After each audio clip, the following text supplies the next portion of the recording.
My wife, the CEO, threw me out after believing her daughter's lies. 2 weeks later, she asked if I'd reflected instead. I handed her divorce papers. Her daughter lost it. My name's Logan Pierce, and if you'd asked me 3 years ago where I'd be today, I would have painted you a picture so perfect it could have hung in the Louvre right next to the Mona Lisa, except with better lighting and a more expensive frame. I had everything a guy in his mid-30s could want. Or at least that's what I kept telling myself every morning while I knotted my tie and pretended not to notice the growing sense of dread pooling in my stomach like bad coffee. My wife, Victoria Langford, wasn't just successful. She was the kind of successful that made other successful people feel like they were playing in the minor leagues while she pitched in the World Series. CEO of Langford Holdings, a corporate consulting firm that basically printed money faster than the Federal Reserve, Victoria had this presence about her that could make a boardroom full of alpha males suddenly remember they had urgent emails to check. She'd walk into a meeting wearing a power suit that probably cost more than my first car, and grown men would literally apologize for breathing too loudly in her vicinity. I'm talking about the kind of woman who could negotiate a multi-million-dollar merger before her morning latte cooled down, then spend her lunch break critiquing my choice of tie like she was Anna Wintour and I was some fashion-challenged intern who'd stumbled into Vogue headquarters wearing Crocs. We had everything that screamed, "We made it," in that obnoxious, Instagram-worthy way that makes your high school friends simultaneously jealous and suspicious. The penthouse apartment in the downtown skyrise with floor-to-ceiling windows that overlooked the city like we were gods surveying our kingdom, marble countertops that were probably mined by artisanal Italian craftsmen who sang opera while they worked, and a kitchen with appliances so advanced I'm pretty sure they were judging my cooking skills. We had the Range Rover that cost more than most people's college education, the one with heated seats that Victoria insisted were necessary for her back, even though we lived in a climate where it hit freezing maybe 2 weeks out of the year. We had the vacation photos in Santorini, the charity galas where we smiled for cameras while pretending we knew anything about the cause we were supposedly supporting, and the couple's gym membership we used exactly 3 times before it became just another monthly charge we were too busy to cancel. And then there was Tessa. Oh, Tessa. Victoria's 24-year-old daughter from her first marriage, a union she referred to as her starter marriage, with the same tone most people use when discussing a bad haircut they got in high school. Tessa had this way about her that made you simultaneously want to protect her and check your wallet to make sure it was still there. She was beautiful in that calculated, Instagram filter kind of way, with perfectly contoured cheekbones and hair that always looked like she'd just stepped out of a salon commercial, even though I'm 90% sure she'd just rolled out of bed at 2 in the afternoon. The girl had a biology degree from a state school that Victoria's money had definitely helped facilitate, but she wielded her minimal credentials like they were a PhD from Harvard, constantly dropping phrases like, "well, scientifically speaking," before saying something that would make actual scientists weep into their peer-reviewed journals. I swear to God, Tessa was hatched in some kind of sarcasm incubator, like there was a secret facility somewhere that specialized in creating people whose default setting was condescending with a side of eye roll. Every conversation with her felt like I was taking an exam I hadn't studied for, where the questions kept changing and the grading criteria seemed to be, how uncomfortable can we make Logan feel before breakfast?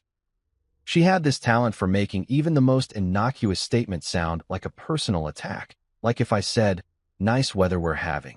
She'd somehow twist it into an indictment of my character and possibly my entire generation's contribution to climate change. To the outside world, we looked like we'd been photoshopped straight out of a luxury lifestyle magazine, the kind with ads for watches that cost more than a car and vacation destinations that required you to know someone who knew someone just to get a reservation. We were the family that other families looked at during holiday parties and whispered about, with that perfect mixture of admiration and barely concealed envy. Victoria would introduce me as her husband with this proprietary pride, like I was another one of her successful acquisitions, right up there with her company's merger with that tech startup in Silicon Valley. We'd pose for pictures at corporate events, my arm around her waist, her smile absolutely radiant, Tessa standing slightly off to the side with an expression that managed to convey both disinterest and superiority simultaneously, which is honestly an impressive feat if you think about it. But behind the closed doors of our picture-perfect penthouse, away from the cameras and the carefully curated social media posts, and the colleagues who thought we had it all figured out, life was less elegant soiree and more three-ring circus run by someone who'd failed the ringmaster certification exam multiple times. It was a daily performance that would have made Broadway producers weep with envy at the sheer dramatic commitment involved. Tessa was the manipulative ringleader, conducting her orchestra of chaos with the precision of a maestro who'd sold their soul for the ability to create maximum discord. Victoria played the role of the blindfolded audience member, somehow completely oblivious to the fact that the show she was watching was nothing like the show that was actually happening, choosing to believe her daughter's narration over the reality unfolding right in front of her. And me? I was the confused clown, stumbling around in oversized shoes I never asked for, wondering at what point during this whole performance I'd agreed to participate in this particular act, and more importantly, how the hell I was supposed to exit stage left without the whole tent collapsing. Every morning started the same way.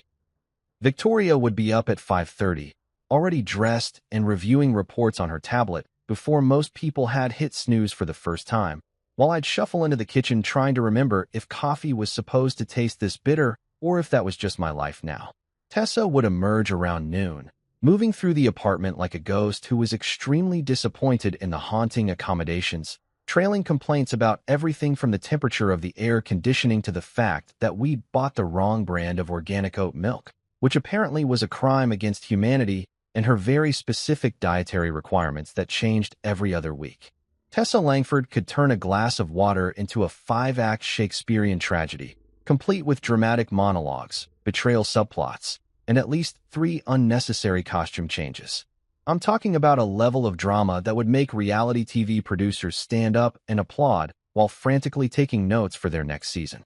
This girl didn't just live her life, she performed it, and somehow I'd been cast as the antagonist in her one-woman show without ever receiving a script or even a courtesy email about auditions. If I walked into the kitchen and said something as innocuous as, "Good morning," she'd somehow translate that into "Logan is attempting to assert dominance over my daily routine and control my circadian rhythms," then march straight to Victoria's home office to report that I was being oppressive and creating a hostile environment. I wish I was exaggerating, but I once got a 30-minute lecture from Victoria about respecting Tessa's boundaries because I'd had the audacity to say "bless you" after the girl sneezed. Apparently, that was me imposing my beliefs on her bodily functions, or some equally insane interpretation that Tessa had conjured up between her morning smoothie and her afternoon nap. The grocery shopping incident should have been my first real clue that I was dealing with someone who'd weaponized victimhood into an art form worthy of a museum exhibition. I'd stopped at Whole Foods on my way home from work, picked up the essentials, organic this, free-range that, whatever fancy labels made Victoria happy, and grabbed a few items I knew Tessa liked because, like an idiot, I was still trying to play the role of the good stepfather who gave a damn. I bought her favorite overpriced kombucha that tasted like carbonated gym socks, those weird kale chips that cost $8 a bag and probably had the nutritional value of cardboard, and some vegan cheese that I'm pretty sure was just sadness molded into a block. I came home, unpacked everything, organized it all in the fridge because God forbid anything was out of place in Victoria's meticulously maintained kitchen, and thought absolutely nothing of it. Just another Tuesday evening in the Pierce Langford household, right? Wrong. So incredibly wrong that if wrong was an Olympic sport, I would have just qualified for the national team. By the time Victoria got home that night, Tessa had already spun an entire conspiracy theory about how I was tracking the family finances like some kind of evil accountant plotting to embezzle funds through strategic grocery purchases. According to Tessa's revised version of reality, which she delivered with the confidence of a prosecutor presenting evidence to a grand jury, I was keeping detailed records of every penny spent in order to build a case against them. A case for what, exactly? She never quite clarified that part, but apparently buying groceries was step 1 in my master plan for financial domination. Victoria actually sat me down that night, in the living room with the uncomfortable designer furniture that looked amazing but felt like sitting on concrete wrapped in expensive fabric, and asked me, with complete seriousness, if I was monitoring their spending habits. I just stared at her, holding the receipt that literally itemized organic blueberries and almond milk, wondering if I'd accidentally slipped into an alternate dimension where basic household responsibilities were considered acts of aggression. But Tessa's real genius, the thing that honestly made me wonder if she'd minored in psychological warfare at that state school her mother's money had bought her way into, was her perfection of emotional theater. This girl could cry on command with the precision of a method actor who'd studied under Stanislavski himself. She had the whole repertoire down, the trembling lower lip that started slowly, building anticipation like the opening notes of a horror movie soundtrack, the eyes that would well up with tears at exactly the right moment for maximum impact, the slight quiver in her voice that made her sound like a wounded animal in a Sarah McLachlan commercial. She'd perfected the art of the crocodile tear, those fake drops of sadness that she could produce faster than a Hollywood special effects team, and she deployed them with the strategic timing of a military operation. The Oscar-worthy gasps were my personal favorite, these sharp intakes of breath that suggested she'd just witnessed something so traumatic that her entire worldview had been shattered, when in reality, I'd probably just asked her to maybe consider getting a job or contributing literally anything to the household besides negative energy and passive-aggressive post-it notes. Her signature move, the one she pulled out whenever she really wanted to seal the deal and ensure I looked like the villain in whatever story she was selling, was, "Mom, I just don't feel safe when he's around." She'd deliver this line with such conviction, such trembling vulnerability, that you'd think I was some kind of monster lurking in the shadows rather than a guy who worked in corporate consulting and whose idea of rebellion was buying name-brand cereal instead of the store brand. The truly magnificent part, the detail that elevated this from simple manipulation to absolute artistry, was that she'd usually deliver this performance right after asking me for a favor. I'm talking within minutes, sometimes seconds. She'd knock on my home office door, poke her head in with this sweet smile that should have come with a warning label, and ask if I could fix her laptop because her Wi-Fi wasn't working, or help her understand her car's maintenance light, or explain some basic adulting task that any 24-year-old should have figured out by now. I'd help her, because despite everything, some stupid part of me still thought maybe we could have a normal stepfather-stepdaughter relationship. And then before I could even close my laptop, she'd be in Victoria's office spinning tales about how uncomfortable I made her feel, how my presence in the apartment was oppressive, how she couldn't relax in her own home because of my threatening aura or whatever nonsense she'd invented that particular afternoon. The girl had the moral compass of a pirate, and not one of those romanticized, Johnny Depp-style pirates from the movies, but like an actual historical pirate, the kind who'd sell out their own crew for an extra share of the treasure and feel absolutely no remorse about it. She'd lie about things that were so easily verifiable that it actually insulted my intelligence that she thought anyone would believe her. She once told Victoria that I'd eaten her leftover Thai food from the fridge, and when I pointed out that I was literally allergic to peanuts and her pad Thai was drowning in peanut sauce, which she knew because we'd had that conversation at least 5 times, she just shrugged and said I must have forgotten about my allergy and my eagerness to steal her food. The fact that this explanation made 0 sense didn't matter. Victoria just sighed and told me to be more mindful of Tessa's belongings, like the real issue was my alleged food theft and not her daughter's compulsive lying. And her work ethic?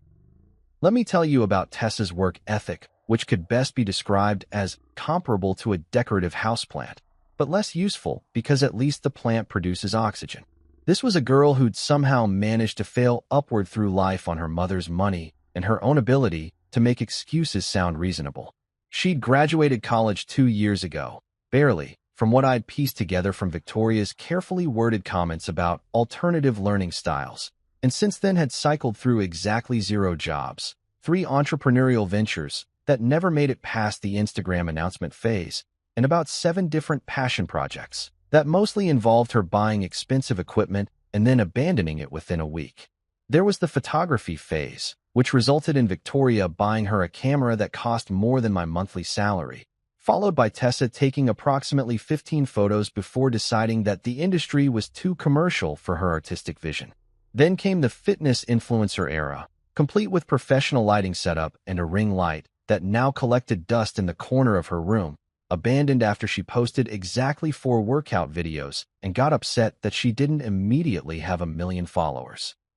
Most recently, She decided she was going to be a life coach, which was absolutely hilarious considering she couldn't coach herself out of bed before noon or into anything resembling a productive routine. But Victoria had already paid for some online certification course that Tessa never finished. But here's the thing that really got me. The detail that kept me up at night wondering what I'd done to deserve this particular circle of hell. Victoria believed every single word that came out of her daughter's mouth. Every single word. This woman, who could spot a bad investment from a mile away, who could read a contract and immediately identify every loophole and potential liability, who'd build an entire business empire on her ability to see through corporate BS and call people out on their nonsense, somehow had a complete blind spot when it came to her daughter. It was like Tessa had some kind of Jedi mind trick that only worked on her mother, or maybe Victoria was so desperate to believe that her daughter was the perfect angel she'd raised that she couldn't allow herself to see the reality of who Tessa actually was. Bless Victoria's iron-fisted, soft-headed heart. She could demolish a CEO in a board meeting with nothing but a raised eyebrow and a pointed question. But when it came to Tessa, she had all the critical thinking skills of a goldfish with short-term memory loss. I kept telling myself it was just a phase, some extended period of adjustment that would eventually pass once Tessa matured or moved out or got abducted by aliens who'd hopefully teach her some accountability. I figured that eventually, Victoria would see through the act, that the lies would become so obvious and so frequent that even her maternal blind spot couldn't protect Tessa from consequences anymore. I was patient, way more patient than I should have been, watching this whole circus unfold while biting my tongue so hard I'm surprised it didn't fall off. But then the lies started getting bigger, more elaborate, more dangerous. They evolved from petty complaints about me saying good morning to actual accusations that could damage my reputation, my career, my entire life.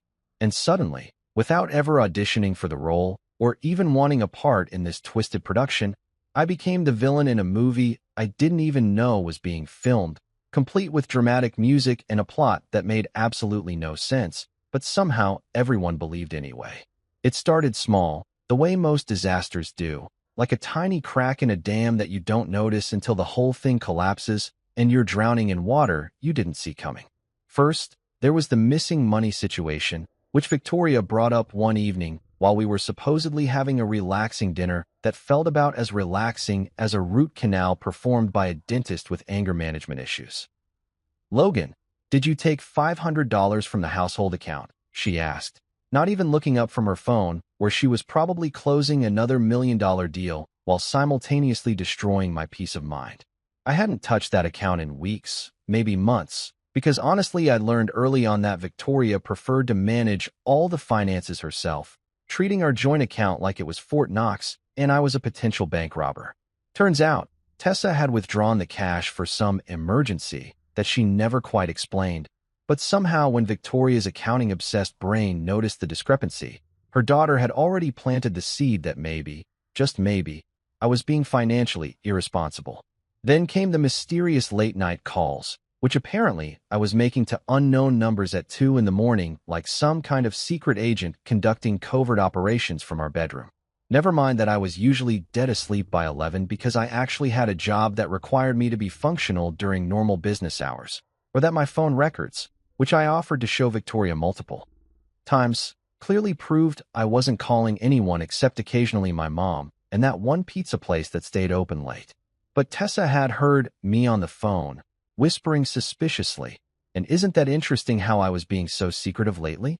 The fact that what she'd probably heard was me sleep-talking, something I'd done since college and Victoria knew about, didn't seem to matter in this new reality where Tessa's imagination was being treated as documented evidence. But the real masterpiece, the lie that should have won Tessa some kind of award for creative fiction, was the classic, I saw a Logan with a woman routine that she rolled out like she was unveiling a sculpture at an art gallery. Picture this. I'm at the florist, the nice one downtown that Victoria liked because they imported roses from Ecuador or some other unnecessarily fancy place, and I'm picking out an anniversary bouquet because our 5-year anniversary was coming up and I was still naive enough to think romantic gestures mattered. I spent 20 minutes with the florist, a lovely 60-year-old woman named Margaret who showed me pictures of her grandkids while helping me choose between the premium and deluxe arrangements. And I walked out with a receipt that literally said, "Happy anniversary, love Logan," because I'd asked them to include a card with that exact message. Simple, straightforward, the kind of thing that normal people do in normal relationships. But in Tessa's retelling of this extremely boring errand, suddenly I was meeting with a younger woman at the flower shop, laughing intimately and exchanging meaningful glances like we were in some kind of romance novel. The story got back to Victoria through Tessa's carefully constructed narrative, probably delivered with those trademark crocodile tears and trembling lip combo. And by the time it reached my wife's ears, I wasn't buying anniversary flowers. I was apparently conducting an affair with someone young enough to make it scandalous. The fact that Margaret was literally old enough to be my mother and looked like everybody's grandmother didn't factor into Tessa's version of events, which she'd somehow witnessed despite the fact that she'd been at a yoga class across town, according to her own Instagram story from that morning. Victoria's entire tone changed overnight, like someone had flipped a switch and suddenly I was living with a different person. The woman who used to greet me after work with at least a smile, even if it was tired and distracted, now looked at me like I was a problem she needed to solve, a glitch in her otherwise perfect system. "You've been distant lately," she'd say while scrolling through her phone, reviewing whatever evidence Tessa had compiled like it was a holy manuscript handed down from on high.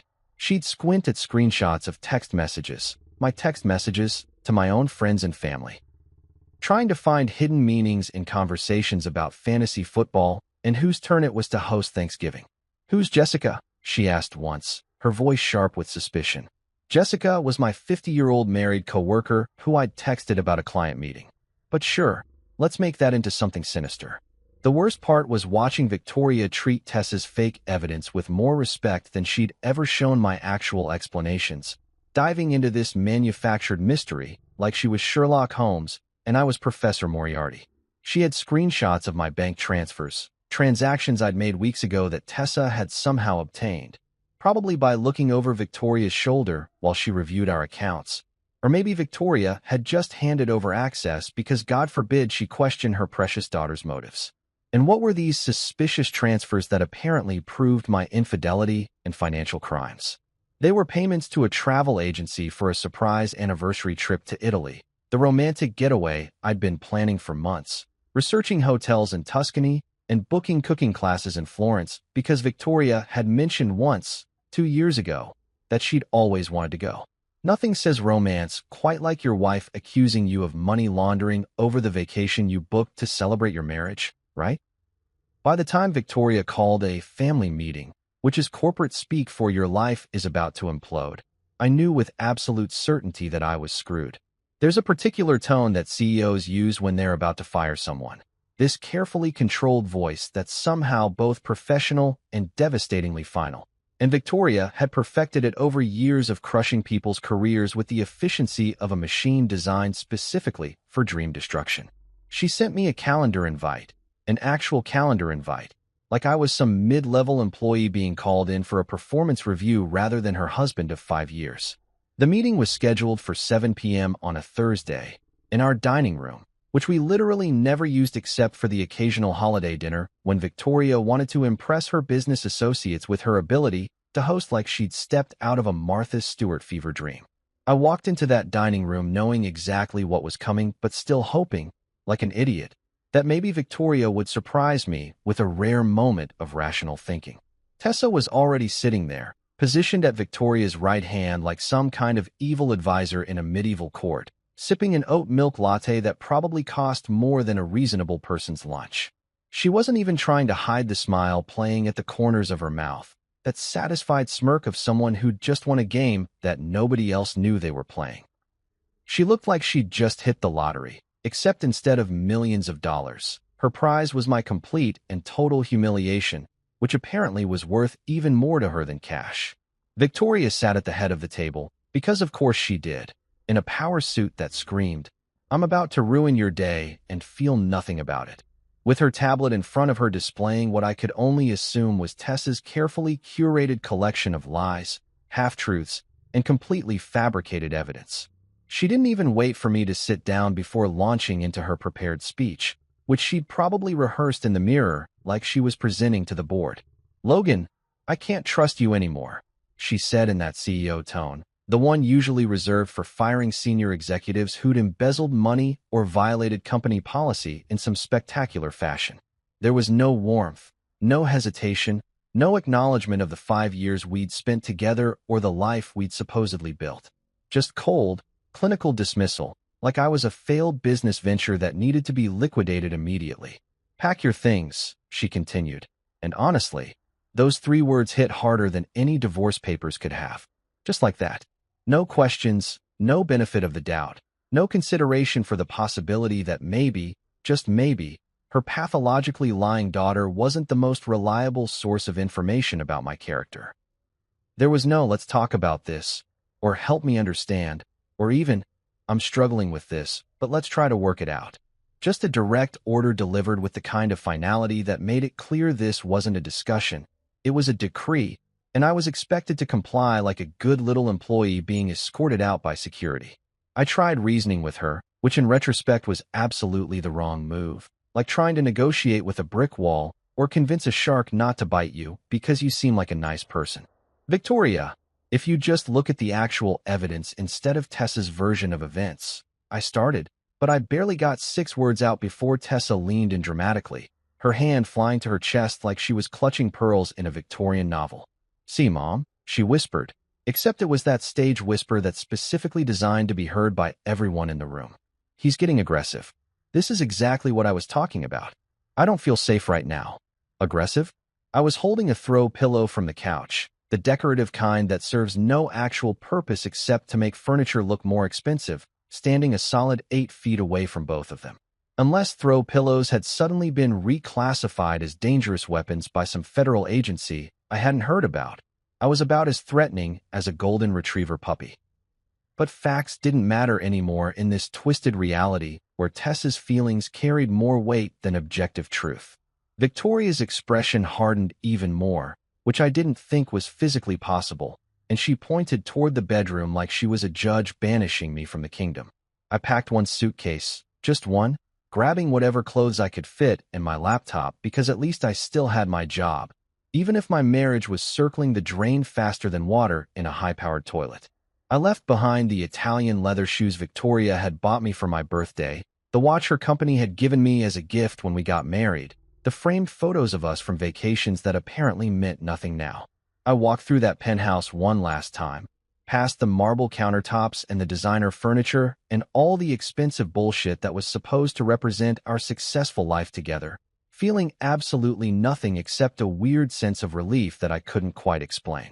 Tessa watched me from the living room window as I loaded my suitcase into my car, standing there backlit like a villain in a thriller movie, and I swear to God I could see her smiling, actually smiling, like this was the best entertainment she'd had in months. I could practically hear her humming the Mission Impossible theme song as I drove away. I landed in a tiny downtown apartment that made shoebox apartments look spacious by comparison, the kind of place that real estate agents describe as cozy when they mean you'll bang your elbows on everything and probably develop claustrophobia. The pipes squeaked like they were auditioning for a horror movie every time anyone in the building used water, which was apparently constantly, because I swear those pipes never shut up. My upstairs neighbors treated karaoke like it was their spiritual calling, their divine purpose on this earth, belting out off-key renditions of Whitney Houston and Journey at volumes that suggested they thought they were performing at Madison Square Garden instead of a crappy apartment at 11 p.m. on a Wednesday. I'd gone from marble countertops that probably cost more than a car to laminate surfaces that were peeling at the corners, from a kitchen with appliances that could have been featured in a tech magazine to a microwave that sparked occasionally and a stove with only 3 working burners. My dinner routine transformed overnight from carefully plated meals that Victoria's personal chef would prepare. Yeah, we had a personal chef, because apparently cooking your own food was for people who didn't value their time, to microwave dinners that tasted like sadness wrapped in plastic.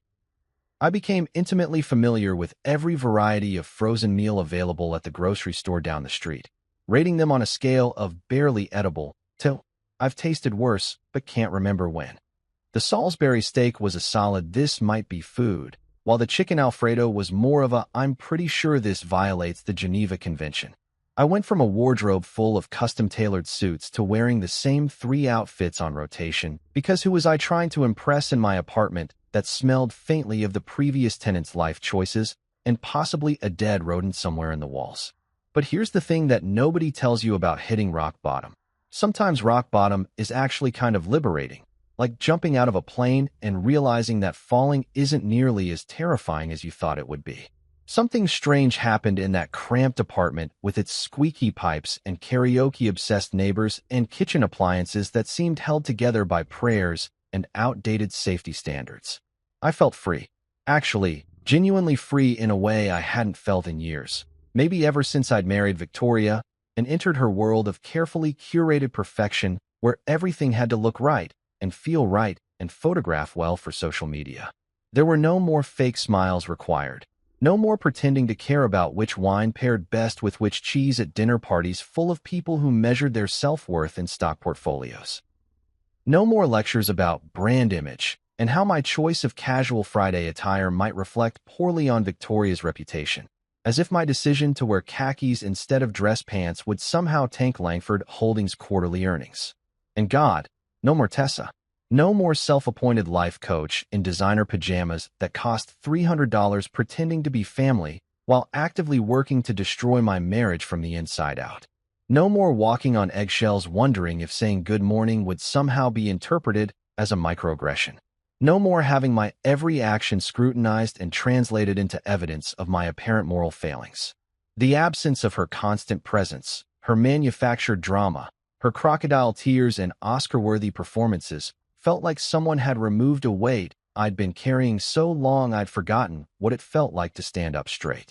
I started noticing the silence in that tiny apartment, and it wasn't the uncomfortable silence that had filled the penthouse during those last few months, that heavy quiet that felt like pressure building before a storm. This was peaceful silence, the kind where you could actually hear yourself think without someone interrupting to critique your thoughts or question your motives.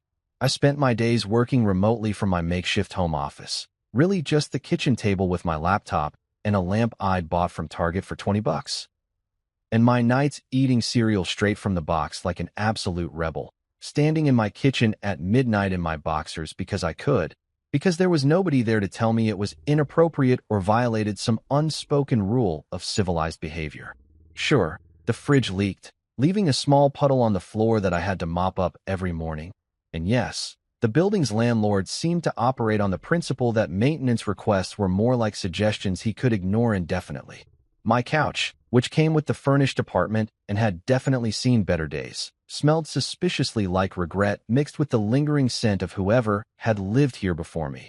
I'm guessing a chain smoker with a fondness for cheap cologne. But here's the thing, it was my regret. My cheap couch, my leaky fridge, my terrible microwave dinners. Nobody was judging my choices or documenting my failures or building a case against my character based on what I ate for breakfast. And somewhere between the instant noodles that I'd learned to doctor up with actual vegetables to make them almost nutritious and the Netflix reruns that became my evening entertainment, I started plotting my comeback. 2 weeks into my new life as a bachelor living in an apartment that could charitably be described as rustic and more accurately described as probably violating several housing codes, I was settling into a routine that involved way too much ramen and not enough sunlight. I'd wake up, work from my kitchen table while video conferencing with clients who had no idea I was calling in from what was essentially a glorified closet, and spend my evenings scrolling through my phone like every other lonely person in America, trying to avoid confronting their feelings. It was during one of these riveting evening scroll sessions, somewhere between watching cooking videos I'd never actually make and reading articles about celebrity drama I didn't care about, that I noticed something odd about Victoria's social media presence, or more specifically, the complete and total absence of it. Victoria was the kind of person who treated LinkedIn like it was her personal stage for broadcasting corporate success. She posted constantly, company milestones, industry insights, humble brags disguised as motivational content about leadership and perseverance. Her feed was usually a carefully curated stream of professional accomplishments, photos from conferences where she'd been a keynote speaker, and those inspirational quote graphics that CEOs love to share to prove they're both successful and philosophical. But for the past week and a half, there'd been nothing. Radio silence. Her last post was from 3 weeks ago, some generic thing about quarterly growth that had generated the usual flood of comments from people kissing up to her in hopes of future business opportunities. At first, I figured she was just busy, maybe dealing with a major acquisition or putting out some corporate fire that required her full attention. But then I started noticing that Langford Holdings' official company page wasn't posting updates either. No press releases, no announcements about new clients or completed projects. None of the carefully crafted corporate communications that usually flowed from their marketing department like a well-oiled machine designed to make the company look innovative and trustworthy. For a business that prided itself on maintaining constant visibility in the consulting world, this silence was weird. Like, really weird. The kind of weird that makes you curious even when you're supposed to be moving on with your life and definitely not stalking your ex-wife's company on social media. Then I stumbled on a LinkedIn post from one of Victoria's senior executives, a guy named Marcus Chun who'd always been decent to me at company events, probably because he was one of the few people there who didn't treat spouses like decorative accessories. His post was short, just one line. Prayers up for our CEO during this challenging time. That was it. No elaboration, no details, just that ominous sentence that could mean anything from a health crisis to a business disaster to something personal that was affecting her professionally. The comments section was full of concerned colleagues offering support and asking what happened, but Marcus hadn't responded to any of them, which only made the whole thing more mysterious and, honestly, more intriguing than it had any right to be. Curiosity turned into research, which is a polite way of saying I went down an internet rabbit hole that would have impressed a private investigator. I started digging through business news sites, searching for any mention of Langford Holdings or Victoria specifically, looking for some explanation for this unusual silence from a woman who treated publicity like oxygen. And that's when I found it, buried in a small business journal article that most people probably skipped right over.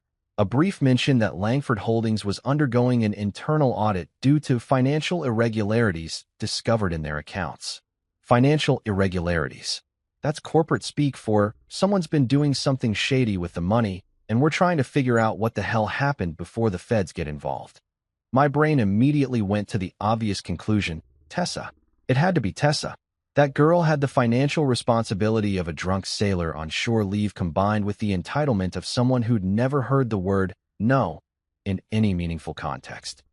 I started thinking about all the times I'd seen her casually drop hundreds of dollars on shopping sprees, posting Instagram stories from expensive restaurants and luxury spas, flying to Miami for the weekend or Los Angeles for a music festival like plane tickets were disposable items. I'd always assumed Victoria was funding her daughter's lifestyle, which seemed reasonable given that the woman had more money than God and a blind spot the size of Texas when it came to Tessa's behavior. But what if it wasn't just Victoria's personal money? What if Tessa had figured out how to access the company accounts? I spent the next 3 days doing research that would have made the FBI proud, pulling together pieces of information from social media, business records, and my own memories of conversations I'd overheard during those years living in the penthouse. I cross-referenced Tessa's Instagram posts with dates of company transactions that I could access through public filings, and patterns started emerging like constellations in a previously dark sky. That trip to Bora Bora she'd taken in March, right around the same time Langford Holdings had marked a $15,000 expense for a wellness conference in French Polynesia that I'm pretty sure never actually happened. Because I remember Victoria complaining that month about how none of her executives had requested wellness budget allocations. The designer handbag collection Tessa had been flaunting all summer?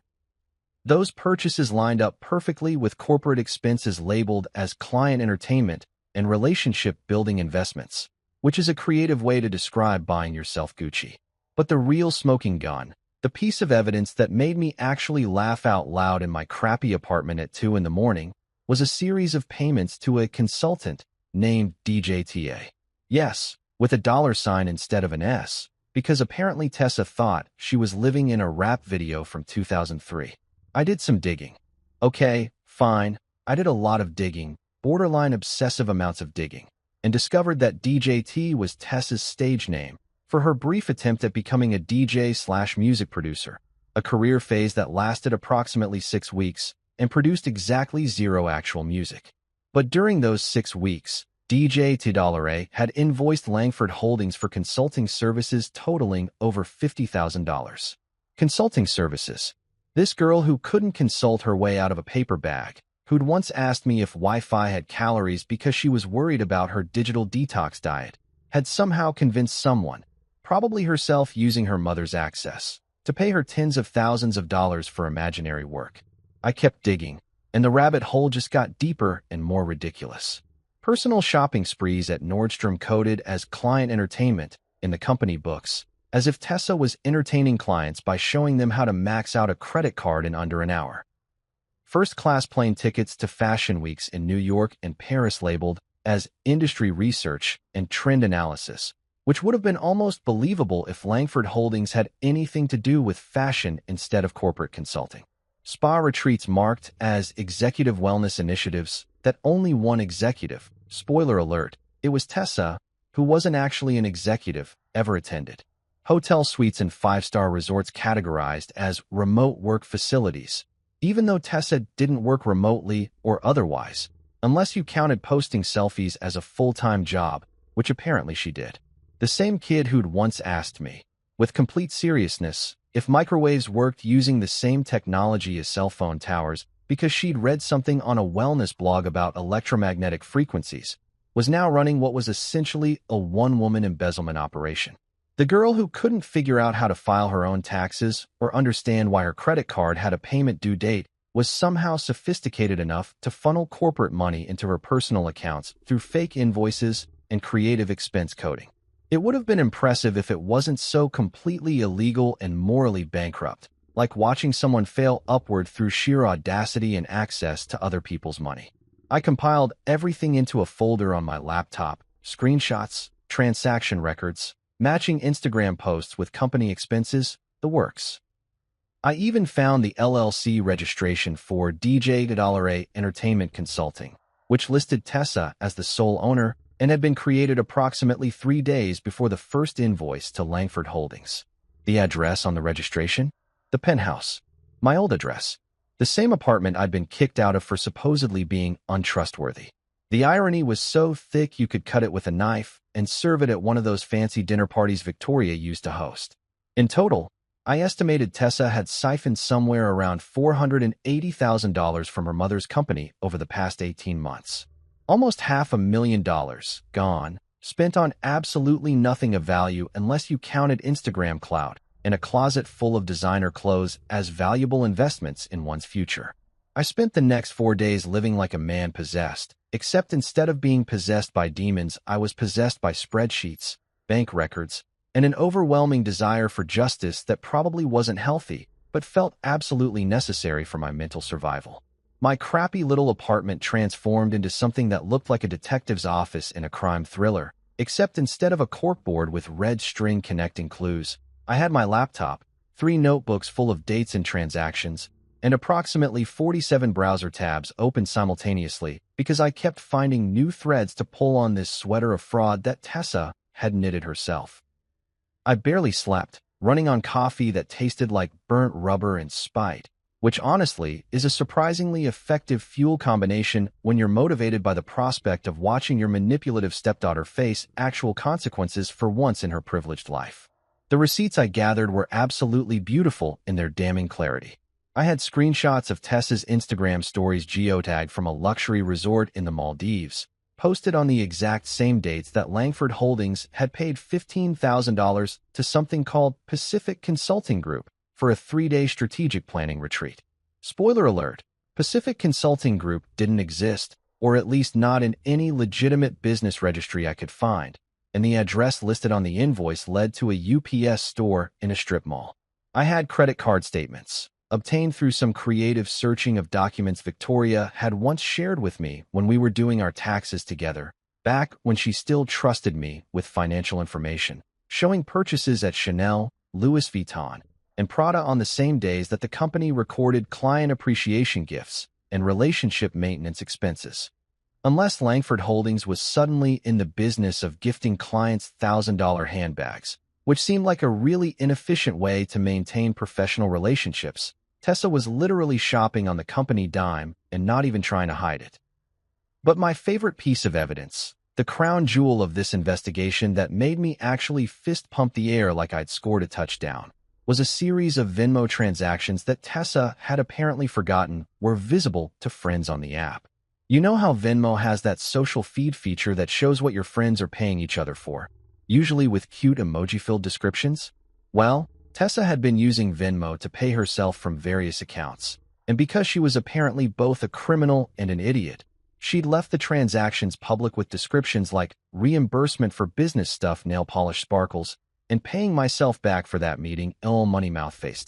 One transaction, for $3,000, literally just said, "Because I'm worth it, gemstone," which was either a really bold statement of self-worth or the kind of evidence that prosecutors dream about finding. I screenshot every single one, carefully noting the dates and amounts, cross-referencing them with company records that showed matching consultant payments going out on the same days. Then I did something I probably should have done years ago. I revisited our prenuptial agreement, that thick stack of legal documents that Victoria's attorneys had drawn up before our wedding and that I'd signed without paying too much attention because I was in love and stupid and figured we'd be together forever, so what did it matter? Turns out, it mattered a lot, and in ways that were about to work spectacularly in my favor. I called up my old law school buddy, Riley Kane, who'd gone on to become a divorce attorney with a reputation for handling messy high-net-worth cases and a personal taste for what he called revenge litigation, which is exactly what it sounds like. Riley specialized in cases where one spouse had been wronged and wanted not just a divorce, but complete and total vindication, preferably with the other party crying in a courtroom while a judge explained exactly how badly they'd screwed up.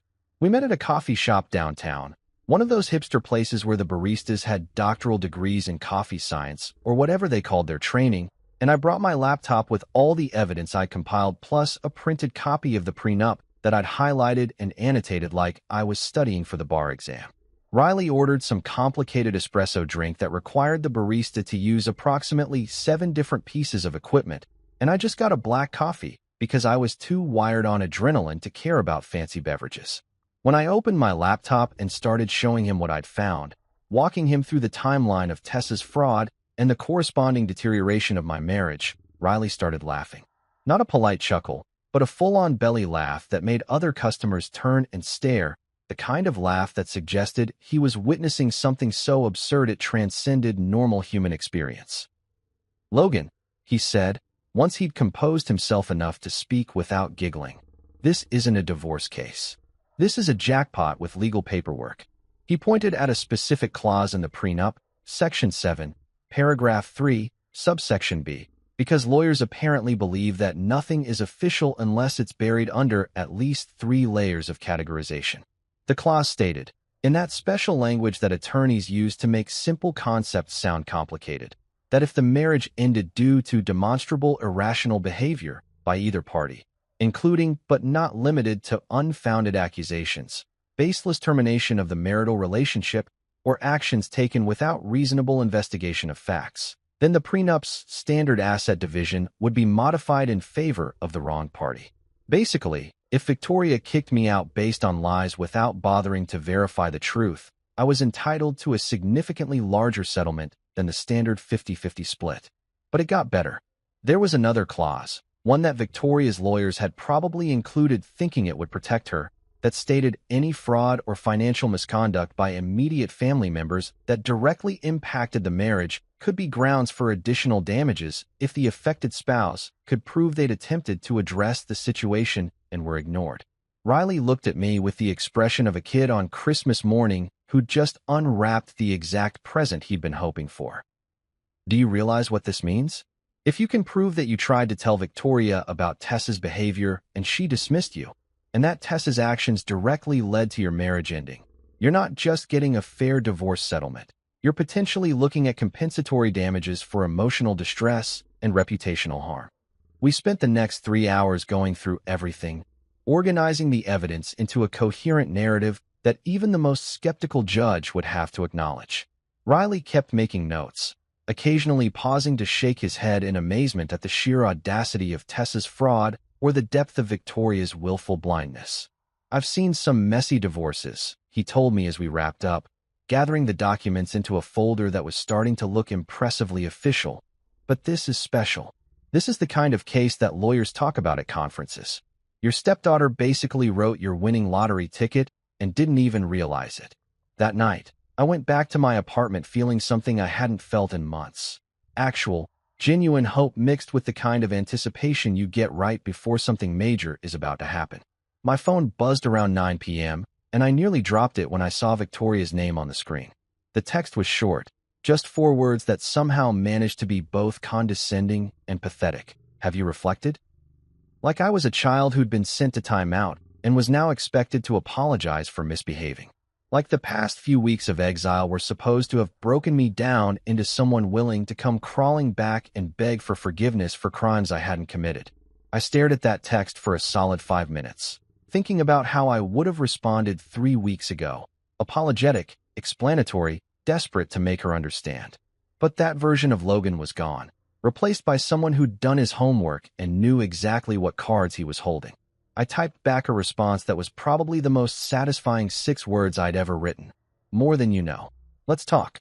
Short, mysterious, giving away nothing while suggesting everything.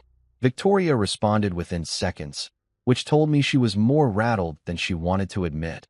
My office tomorrow. 2 p.m. I confirmed the meeting and then texted Riley, who responded with a simple thumbs-up emoji and game time. I spent the rest of the evening preparing, reviewing the documents one more time, rehearsing what I'd say and how I'd handle various responses. I pulled out my best suit from the closet, the charcoal gray one that Victoria had bought me for our wedding reception, the one that fit perfectly and made me look like I belonged in boardrooms and country clubs. The irony of wearing her gift to the meeting where I'd essentially destroy her world wasn't lost on me, and honestly, it felt appropriate. Poetic, even. The next morning, I woke up with the kind of nervous energy that makes you feel like you've consumed 17 espresso shots even though you haven't had any caffeine yet. That electric anticipation that comes from knowing you're about to detonate a bomb in the middle of someone's carefully constructed reality, and there's no going back once you light the fuse. I showered, shaved carefully like I was preparing for a job interview that would determine the rest of my life, and put on that charcoal gray suit that fit like it had been designed specifically for this moment of reckoning. I looked at myself in the bathroom mirror, my crappy apartment bathroom mirror that had a crack in the corner and was surrounded by lighting that made everyone look slightly jaundiced, and barely recognized the guy staring back at me. He looked confident, determined, maybe even a little dangerous in that corporate attorney way where the real damage happens with paperwork instead of fists. Riley met me in the lobby of the Langford Holdings building at 1:45, giving us exactly 15 minutes before the scheduled meeting, which he said was the perfect amount of time to make an entrance without seeming too eager or too late. He was carrying a leather briefcase that probably cost more than my monthly rent, wearing a suit that screamed, "I bill $400 an hour, and I'm worth every penny," and had this smile on his face like a shark that had just spotted a wounded seal. "You ready for this?" he asked, and I nodded because speaking felt like it might break the spell of determination I'd wrapped around myself like armor. We took the elevator up to the executive floor, that fancy top level with the mahogany everything and the administrative assistants who looked like they'd been hired based on their ability to intimidate visitors with nothing but a perfectly raised eyebrow. Victoria's personal assistant, Diane, a woman in her 50s who'd always been professionally polite to me in that way that suggested she was trained to be courteous to everyone regardless of whether she actually liked them, looked genuinely surprised to see me walk in with an attorney. "Mr. Pierce," she said, her voice carefully neutral, "Mrs. Langford Pierce is expecting you in the main conference room." Not her office, I noticed, but the conference room. The big one with the massive table that could seat 20 people and the windows that overlooked the entire city like a throne room with a view. Victoria was making a statement with the location choice, establishing dominance through real estate, reminding me that this was her territory and I was just a visitor who should be grateful to be allowed back in the building at all. The conference room doors were already open when we arrived, and the scene inside was exactly what I'd expected. Victoria sitting at the head of the table in a navy power suit that probably cost enough to feed a small village for a month, her posture perfect, her expression set in that CEO mask of controlled neutrality. And there, sitting to her right like some kind of evil henchman in a movie where the villain doesn't realize they're the villain, was Tessa. She was wearing designer athleisure, because apparently this meeting wasn't important enough for her to dress like an adult. Sipping something green and allegedly healthy from a plastic cup with a metal straw, looking simultaneously bored and smug in that unique way she'd perfected over the years. When she saw me walk in with Riley, her expression flickered. Just for a second, just a tiny crack in her confidence. But she recovered quickly, arranging her face back into that practiced look of innocent concern that she wore like a Halloween mask. They expected me to grovel.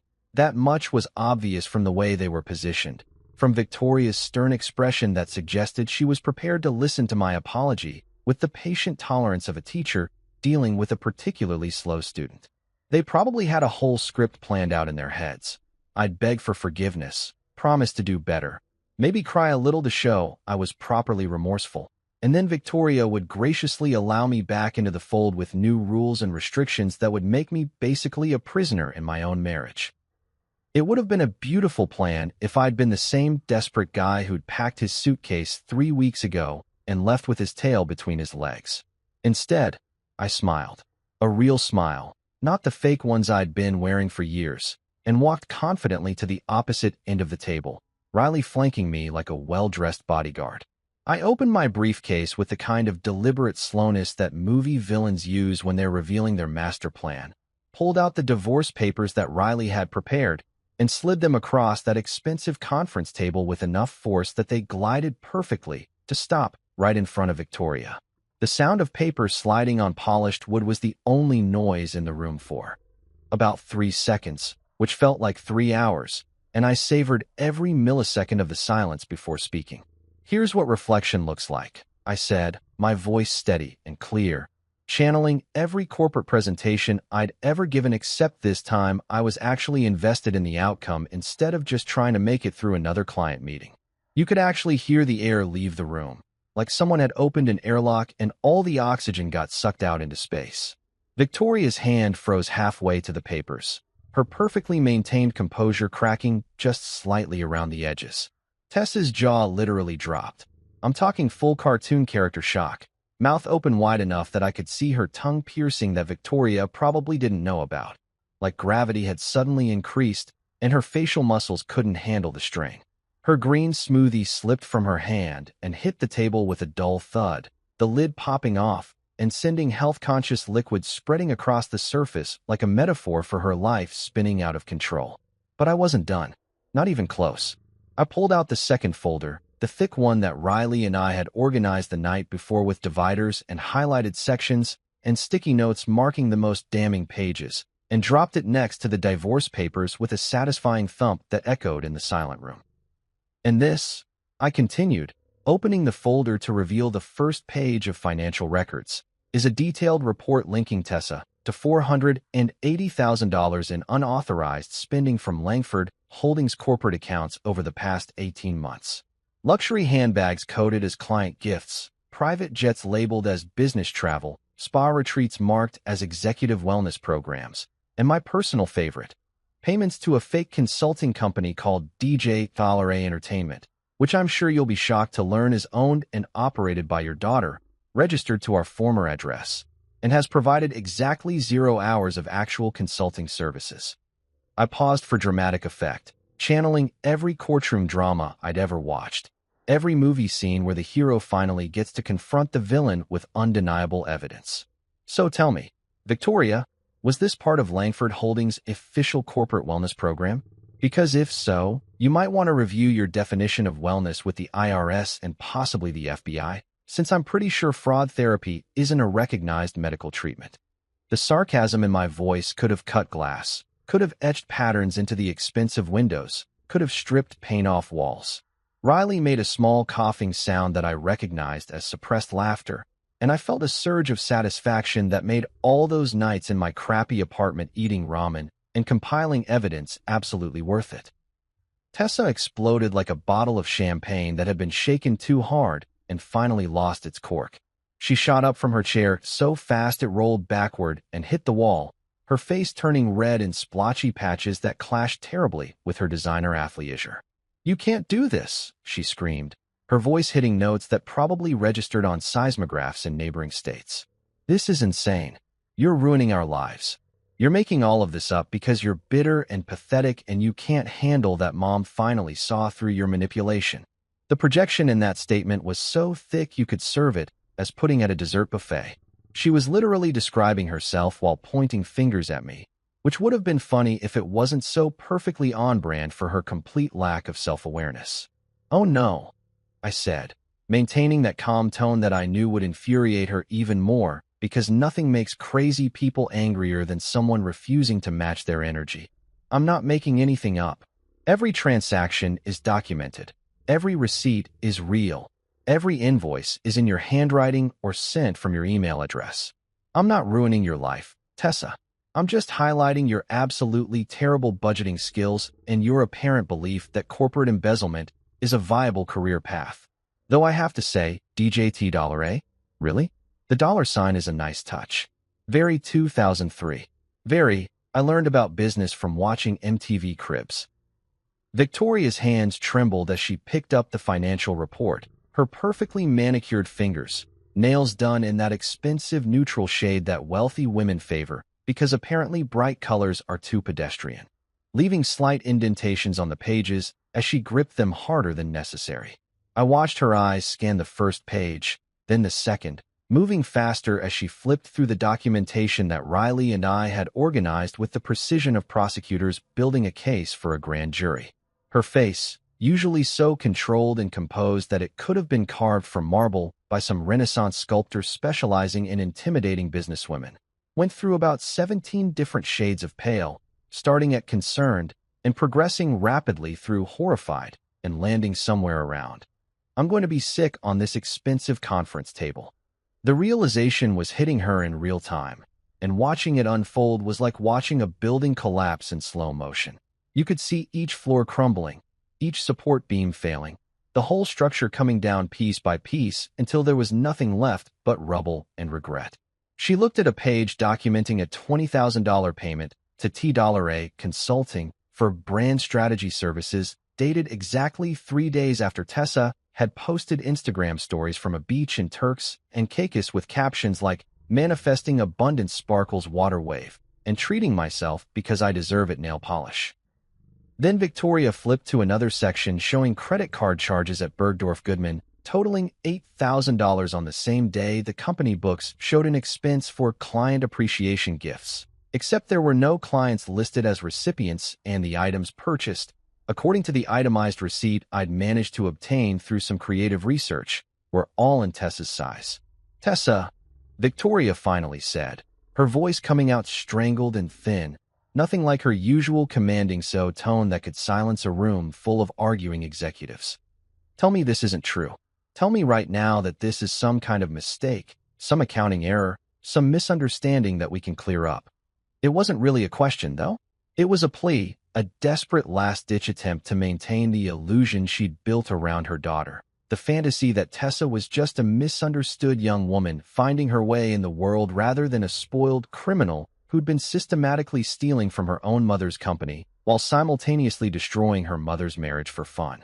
Tessa started with denial, because of course she did, cycling through the classic stages of being caught like she was following a textbook on how to react when your crimes are exposed. "It's not my fault," she wailed, and I had to physically bite my tongue to keep from laughing at the absurdity of that defense. Not, "I didn't do it," or "this is wrong," or even, "I can explain." Just straight to, "not my fault," like the money had somehow embezzled itself, and she was just an innocent bystander who happened to benefit from autonomous corporate theft. "He's framing me. He's been planning this for months, probably years. He married you just to get access to the company so he could set me up and make me look bad because he's always been jealous of our relationship." The mental gymnastics required to arrive at that conclusion deserved an Olympic gold medal. In Tessa's twisted version of reality, I had apparently played the long game, marrying Victoria and tolerating years of Tessa's abuse, all as part of some elaborate scheme to frame her for crimes she actually committed. It was like watching someone argue that the sky isn't blue while standing outside on a cloudless day, that level of disconnect from objective reality that makes you wonder if you're the crazy one for expecting logic to matter. "Really?" I said, unable to resist jumping in because the temptation to poke holes in her nonsense was too strong to ignore. I traveled back in time and forced you to create a fake LLC called DJ Tidalare Entertainment. I used my mind control powers to make you invoice your mother's company for consulting services you never provided. I somehow photoshopped your own Instagram posts showing you on luxury vacations that coincidentally match up with company expense reports down to the exact dates. I pulled out my phone, because I'd come prepared with even more evidence than what was in the folders, and pulled up Tessa's Instagram account that she'd somehow forgotten to make private despite being in the middle of committing fraud. Here's you in Bora Bora, posted June 15th, with the caption Corporate Retreat Vibes and about 40 hashtags. And here's the company expense report showing a $15,000 payment for a strategic planning retreat in French Polynesia on June 14th. But sure, I totally fabricated all of this because I'm a criminal mastermind who spent 5 years of my life in an elaborate setup. Victoria was now reading the section about forged signatures, her face going from pale to slightly green. That particular shade that suggests someone's digestive system is rebelling against the information their brain is processing. Riley had included expert analysis from a handwriting specialist. Yeah, we'd gone that far, because when you're building a case you build it right. Comparing Tessa's signature on personal documents with the signatures on several corporate loan applications that had been submitted in Victoria's name but were clearly written by someone else. Someone with Tessa's distinctive loopy handwriting and her habit of adding unnecessary flourishes to letters that didn't need them, like she thought she was signing the Declaration of Independence instead of committing felony fraud. You forged my signature? Victoria whispered, looking up from the documents to stare at her daughter with an expression that mixed betrayal, horror, and the dawning realization that everything she believed about her precious child was a lie. You took out business loans in my name? Tessa, do you understand what this means? This isn't just stealing from the company. This is identity theft, fraud, forgery. These are federal crimes. This is prison, actual prison, not some slap on the wrist or community service. That's when Tessa really lost it, transitioning from denial to rage with the smooth grace of a drunk person falling downstairs. She grabbed her phone from the table and hurled it across the room with surprising force for someone who claimed to do yoga and practice mindfulness. The phone sailed through the air in a perfect arc, missed my head by about 2 feet, which honestly was disappointing because if she'd actually hit me, it would have been assault on top of everything else, and smashed into a decorative vase sitting on the credenza that probably cost more than my car. The vase exploded in a very satisfying shower of crystal shards, and the flowers it had contained, some pretentious arrangement of orchids and exotic greenery, scattered across the floor in a mess that the cleaning crew was definitely not paid enough to deal with. You destroyed everything, Tessa screamed, her voice reaching frequencies that probably bothered dogs in a 3-block radius. Tears were streaming down her face now, real ones for once instead of her practiced crocodile tears, mascara running in dark streaks that made her look like a raccoon having an existential crisis. We had a perfect family. We were happy. And you came in with your stupid face and your stupid normal person job, and you ruined it, because you couldn't handle that mom loved me more than you. This is all your fault. Everything that's happening is because you couldn't just be grateful that she married someone like you. Correction, I said, standing up and walking around the table slowly, deliberately, like a lawyer approaching a hostile witness on a courtroom drama. I stopped a safe distance away. Tessa had already demonstrated her willingness to throw objects, and I wasn't interested in testing whether she'd escalate to physical violence, and looked her directly in the eyes. You destroyed everything. You bought everything, the handbags, the trips, the spa days, the fake business expenses, with your mom's credit card, and then you called it empowerment. You convinced yourself that you deserved all of it because you're special, because the rules that apply to normal people don't apply to you. And when I started asking questions or suggesting you might want to, I don't know, get a job or contribute something other than drama to the household, you decided to eliminate the problem by turning your mother against me. You didn't destroy just my marriage, Tessa. You destroyed your mother's company, her reputation, and probably her freedom depending on how the SEC and the IRS decide to handle this situation. Victoria stood up abruptly, her chair scraping against the floor with a sound like nails on a chalkboard, and for a second I thought she might actually faint because she swayed slightly before catching herself on the table. She looked at her daughter, really looked at her, maybe for the first time in years without the rose-colored glasses of maternal blindness, and I could see the exact moment when everything clicked into place.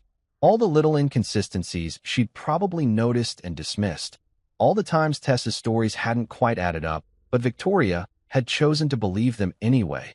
All the red flags she'd ignored because acknowledging them would mean admitting that her daughter was not the person she'd thought she was. It all came crashing down at once, and the weight of that realization made her age about 10 years in 10 seconds. "Security," Victoria said quietly, reaching for the phone on the conference table. Not her cell phone. She called the internal security line, the one that connected directly to the building's security office. "This is Victoria Langford. I need someone to escort my daughter from the building immediately. She's no longer authorized to be on company property."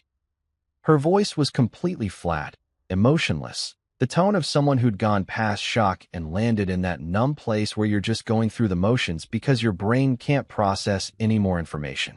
Tessa's face went through about 6 different expressions in 2 seconds: shock, disbelief, rage, fear, and finally a desperate, ugly pleading that would have been pathetic if she hadn't spent the last few years making my life hell. "Mom, no. Mom, please. You can't do this. You can't believe him over me. I'm your daughter. I'm your baby. We're supposed to be a team, remember? Us against the world. Mom, please." She reached for Victoria, trying to grab her arm, but Victoria stepped back like Tessa was contaminated with something contagious. "Don't touch me," Victoria said, and those 3 words carried more weight than any speech could have. The security guards arrived within minutes. 2 large men in uniforms who looked like they worked out professionally and took their jobs very seriously. And Tessa actually tried to resist, digging in her heels like a toddler being dragged away from the toy aisle at Target. She screamed the whole way to the elevator, a wordless sound of fury and disbelief, and the last thing I heard before the elevator doors closed was her shrieking, "This isn't over. You'll regret this." But it was over. The Queen had finally seen through the court jester, and there was no coming back from that. 2 months later, I was sitting in my new office. And when I say new office, I mean an actual office with walls and a door and a window that overlooked something other than a dumpster or my neighbor's kitchen. Reviewing contracts for Pierce Project Solutions, the consulting business I'd launched approximately 6 weeks after the most satisfying conference room confrontation in the history of corporate drama. Turns out, when you're no longer spending all your emotional energy managing a toxic stepdaughter and walking on eggshells around a wife who chose to believe lies over evidence, you actually have time and mental bandwidth to build something real.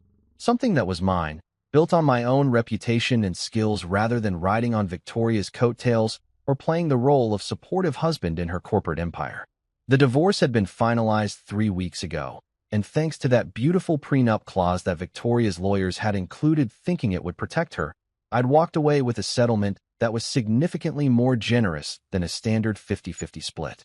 Riley had argued, brilliantly, that Victoria's demonstrable irrational behavior, specifically kicking me out based on fabricated evidence without any reasonable investigation, entitled me to compensatory damages for emotional distress, reputational harm, and the general nightmare of being falsely accused by a stepdaughter who was literally committing the financial crimes she'd tried to pin on me. The judge, a no-nonsense woman in her 60s who looked like she'd seen every divorce trick in the book and was thoroughly unimpressed by all of them, had actually smirked when Riley presented the evidence of Tessa's fraud alongside Victoria's refusal to listen to my attempts to address the situation. I was officially debt-free, which felt like a weight lifting off my shoulders that I hadn't even realized was there until it was gone. No more splitting bills with someone who earned 10 times my salary but still expected me to contribute equally because partnership apparently meant ignoring basic mathematics. No more justifying my purchases to someone who thought a $300 haircut was a necessity, but my $50 hobby supplies were an extravagance. No more pretending to care about the difference between Egyptian cotton and regular cotton or why the thread count in our sheets mattered enough to spend $400 on bedding that I barely noticed. And I was thriving, not in that fake Instagram way where people post pictures of their coffee and call it manifestation, but actually genuinely thriving in a way that felt real and earned and sustainable. Pierce Project Solutions had taken off faster than I'd dared hope, like a rocket that had been sitting on the launch pad for years, just waiting for someone to finally press the ignition button. Word had spread through the industry, carried by former colleagues and clients who'd apparently always known I was the real strategist behind some of Victoria's most successful campaigns, but couldn't say anything while I was married to their CEO. Turns out, a lot of people in the corporate consulting world had been waiting for me to break free from Victoria's shadow so they could actually work with me directly instead of going through Langford Holdings and paying their premium rates. My client roster read like a who's who of mid-sized companies looking to scale up without losing their soul in the process, the kind of businesses that actually cared about their employees and their impact rather than just quarterly earnings and shareholder value. I was working with a tech startup in Austin that was developing accessible software for people with disabilities, a sustainable fashion company in Portland that was trying to prove you could make clothes ethically and still turn a profit, and a family-owned manufacturing business in Ohio that wanted to modernize without forgetting the values that had kept them in business for 3 generations. Every single one of these clients had chosen to work with me specifically, not because of who I was married to or what connections I could provide, but because they'd looked at my track record and decided I was worth their investment. The irony was absolutely delicious. I'd spent years being treated like Victoria's accessory, the plus one at corporate events, the husband who was introduced with, "This is Logan, he works in consulting too," in that tone that suggested my work was cute but not serious.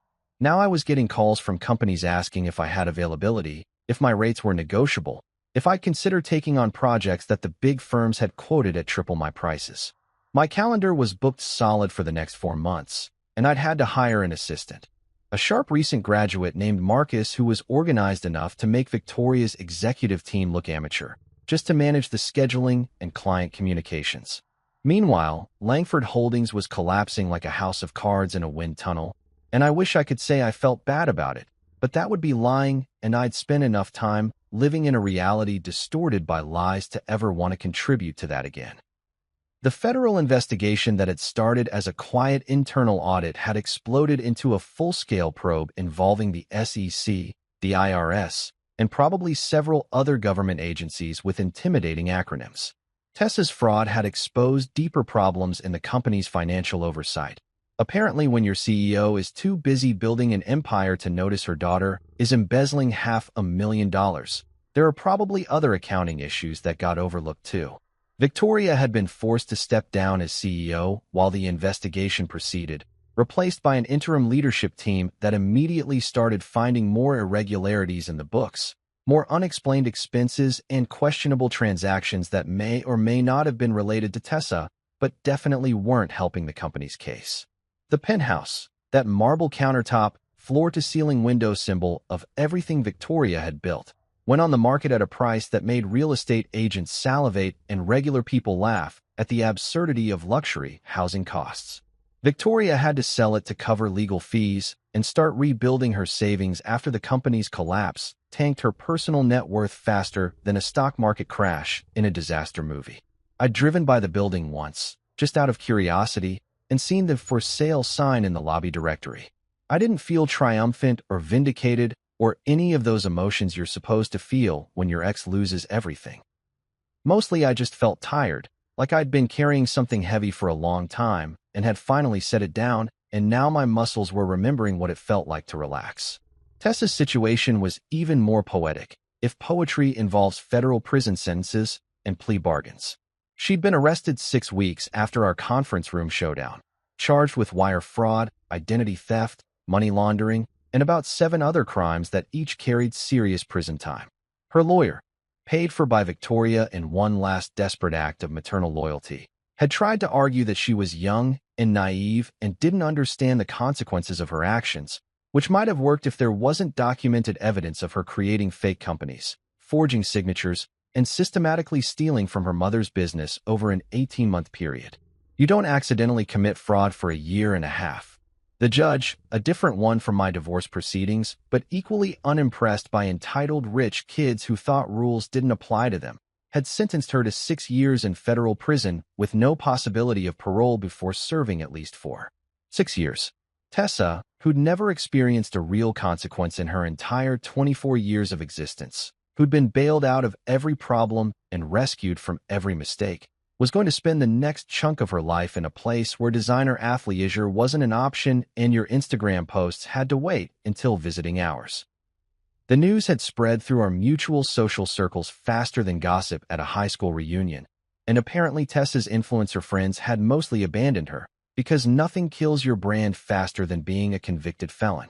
Her Instagram account was still up, but hadn't been updated since before the arrest. The last post was a selfie with some caption about living my truth that now read like dark comedy given the circumstances. I was in my office, celebrating a successful client presentation with takeout Thai food that I'd ordered without having to justify the expense or explain why I deserved to treat myself, when my phone rang with a number I recognized but hadn't seen in months. Victoria. My finger hovered over the decline button for a solid 10 seconds, that old instinct to avoid confrontation warring with my curiosity about what she could possibly want after everything that had happened. Curiosity won, because apparently I'm still capable of making questionable decisions when it comes to my ex-wife, and I answered. Logan.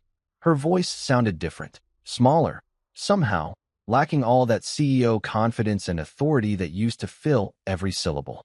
She sounded like a regular person who'd been through hell and was still trying to figure out how to function in the aftermath, which I guess was exactly what she was. I know I have no right to call you. I know that, but I wanted. She paused, and I could hear her breathing, that careful, controlled breathing that people do when they're trying not to cry. I'm sorry. For everything. For not believing you. For choosing her over you. For ruining what we had because I couldn't see what was right in front of me. It was the apology I'd wanted months ago, the acknowledgement I'd craved during all those nights in my crappy apartment wondering if I was crazy for thinking I deserved better. But now, sitting in my comfortable office chair in my successful business, wearing clothes I'd bought with money I'd earned doing work I was proud of, the apology felt anticlimactic. Like getting an invitation to a party that you'd wanted to attend months ago, but now had better plans. I appreciate that, I said, keeping my voice neutral and professional, the tone I used with clients when I wanted to be polite but not personal. That must have been difficult to say. Is there any chance we could start fresh? Victoria asked, and there was hope in her voice that made me feel something that wasn't quite pity but wasn't sympathy either. Not jump back into marriage, obviously, but maybe coffee? Maybe just talk, as two people who used to care about each other? I've had a lot of time to think, Logan.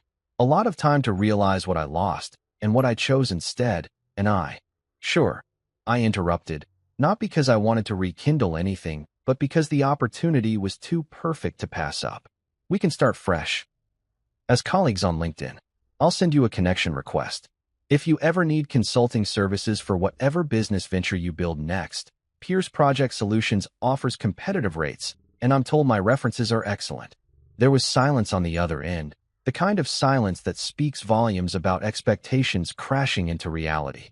I could practically hear her processing the fact that I wasn't interested in reconciliation or friendship or whatever fantasy she'd built up in her head about how this conversation would go.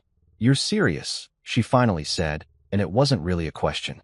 Completely serious, I confirmed, taking a bite of pad thai because multitasking is a skill I've perfected. I've moved on, Victoria. I'm building something real, working with people who respect me and value what I bring to the table. I spent 5 years being your accessory, your supporting actor, the plus one who was supposed to smile and look presentable at corporate events. I'm done playing that role. But hey, if you ever need professional consulting services, you know where to find me. She didn't laugh at my business pitch, which honestly was disappointing because I thought it was pretty funny in a dark comedy sort of way. She hung up without saying goodbye, and I finished my Thai food while scrolling through my calendar for next week, already moving on mentally before the call had even fully disconnected. Because the truth is, and this is something I'd learned during those weeks in my crappy apartment eating ramen and building a case against my own stepdaughter, I didn't lose a wife when Victoria kicked me out. I lost a full-time gaslighter and her apprentice, a two-person team dedicated to making me doubt my own sanity and question my own worth. And honestly, that's the best severance package a man could ask for. Freedom from toxicity disguised as family, independence from a relationship that required me to shrink myself to fit someone else's idea of who I should be, and the opportunity to build something that was mine without having to share credit or apologize for success. My tiny apartment had been an upgrade, even with its squeaky pipes and karaoke-obsessed neighbors. My microwave dinners had tasted better than any meal Victoria's personal chef had prepared, because I was eating them in peace without someone critiquing my eating habits or my life choices. I finished my Thai food, tossed the containers in the recycling, and pulled up my client files for tomorrow's meetings. Pierce Project Solutions wasn't slowing down anytime soon, and neither was I. The picture-perfect family that wasn't had fallen apart, but from the rubble I'd built something actually perfect. A life that was real, messy, mine, and absolutely worth celebrating. And if that's not a happy ending, I don't know what is.